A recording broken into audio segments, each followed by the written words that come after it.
Hi, this is Kimberly from Melburnian Kim Knits, and today we're going to be working the Kitchener stitch.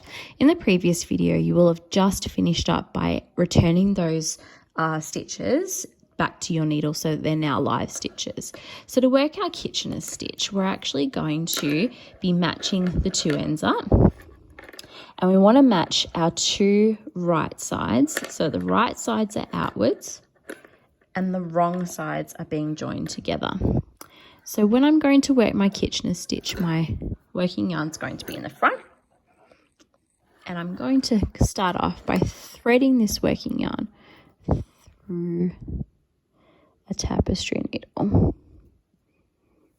Okay, so to set this up, we're going to start off, it's always going to work in the same pattern. We want to hold these together with a bit of a finger width apart. Okay, so we're going to start off by putting our needle knit through that first stitch, pull it all the way through, and then we're going to purl through that first stitch again and pull that all the way through. So there's our setup done. So now we're going to be working these stitches in pairs, and the first stitch in each pair is going to come off the needle to effectively cast it off. The second stitch is going to stay on the needle, and then that will be coming off in the next to repeat.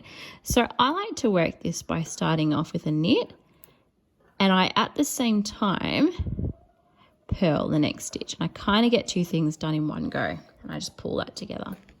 Okay, and that first stitch just drops right off. And then on my back stitches here, I'm going to purl, take it off, and in the same action, knit, pull it through. Now I'm going to head back to these the front stitches. So knit it off, purl it through, and then to the back stitches, purl it off,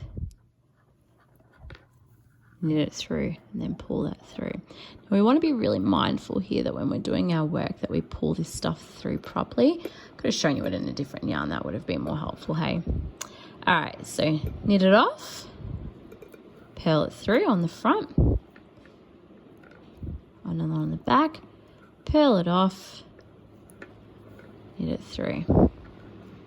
Just push that work off, knit it off, purl it through,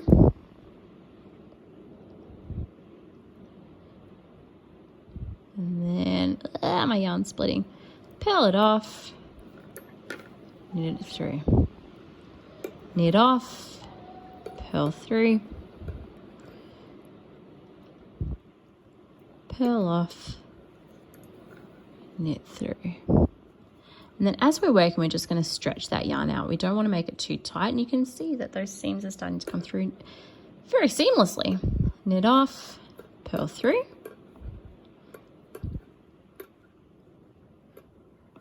purl off, knit through, knit off, purl through, purl off, knit it through, knit off, purl through, purl off,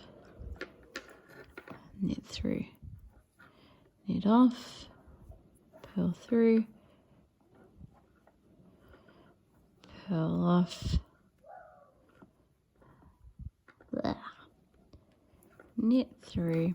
Now I'm going to be ending up with just an odd amount here. Knit off, and I'm just going to purl these two together because sometimes I find what happens is I end up with two together.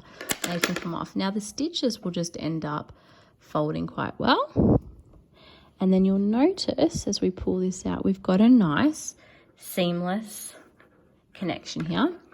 My working yarn at the end here, I'm just going to tuck that through and under, okay, with just a slip knot.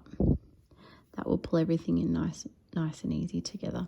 Now obviously I'm going to tie that end off, but as you can see, as I've worked this, I have now got a completely seamless